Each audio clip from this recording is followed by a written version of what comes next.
అక్కడ September 1 labour day అంటారండి.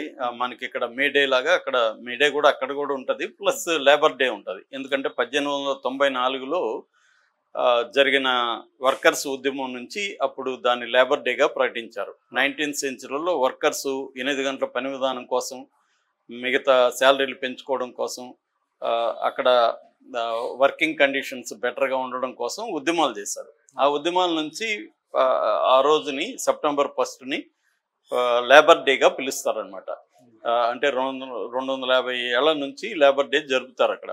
So ఇప్పుడు ఈ లేబర్ డేలో అక్కడున్న 50 రాష్ట్రాలు ఉంటాయి అమెరికాలో. 50 రాష్ట్రాల్లో దాదాపు 1000 పైన ప్రదర్శనలు పెద్ద ఎత్తున జరిగాయి.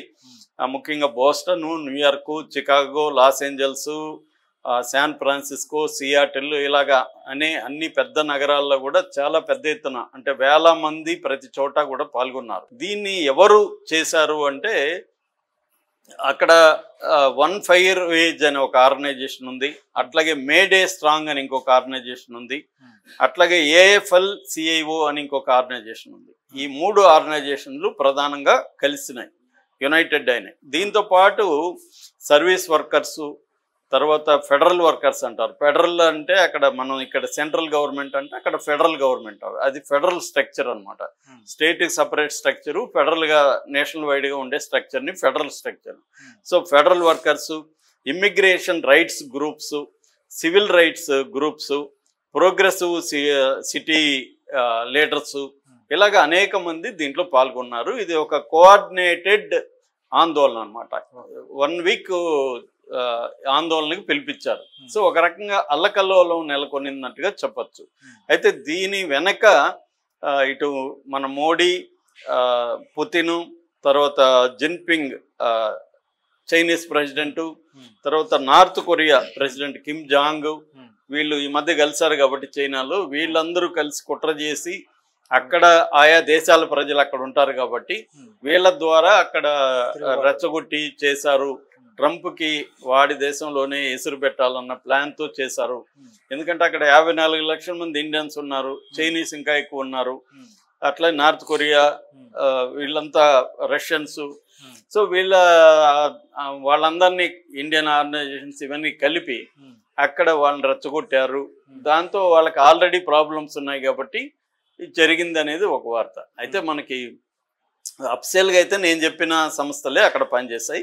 సో ఇది వీళ్ళ అసలు ఎందుకు చేశారు, వాళ్ళ డిమాండ్స్ ఏంటి అంటే బేసిక్గా ట్రంప్ దిగిపోవాలనేది ప్రధాన డిమాండ్. అయితే ట్రంప్ ఎందుకు దిగిపోవాలంటున్నారు, మొన్ననే కదా వాళ్ళే కదా ఎన్నుకున్నారు ట్రంప్ని.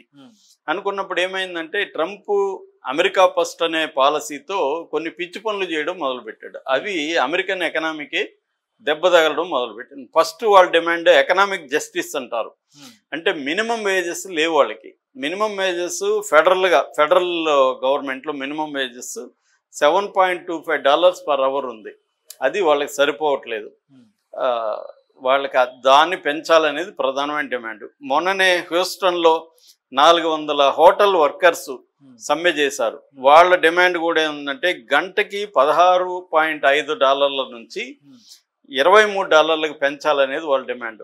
అంటే 200 ఏళ్ల చరిత్రలో ఈ స్థాయి హోటల్ వర్కర్స్ ముందుకొచ్చి పోరాడింది లేదని అంటున్నారు. అంటే ఈ ఎకనామిక్ డిమాండ్. రెండోది ఏంటంటే లైవ్లీహుడ్ కాస్ట్ పెరిగిపోయింది వాళ్ళకి. వాళ్ళకి లివింగ్ కాస్ట్ అనేది పెరిగిపోయింది.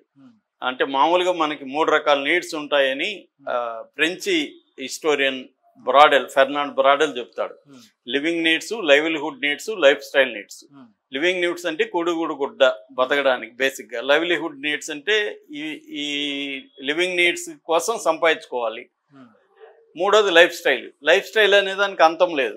నీకు చిన్న కారు పెట్టుకోవచ్చు, కోట్ల కారు పెట్టుకోవచ్చు, చిన్న వాచ్ కట్టుకోవచ్చు, కోట్ల వాచ్ కట్టుకోవచ్చు, దానికి అంతం లేదు.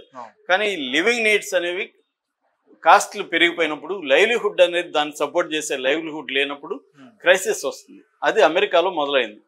వాళ్ళకి ఏంటంటే ఇప్పుడు ఇన్ఫ్లేషన్, ద్రవ్యోల్బణం అనేది 2.7 ఉందన్నమాట. ఇప్పుడు ఈ ద్రవ్యోల్బణం అనేది 3 నుంచి 4కి వెళ్తుందని నిన్ననే మూడీస్ అనే ఒక క్రెడిట్ రేటింగ్ ఏజెన్సీ ఉంది.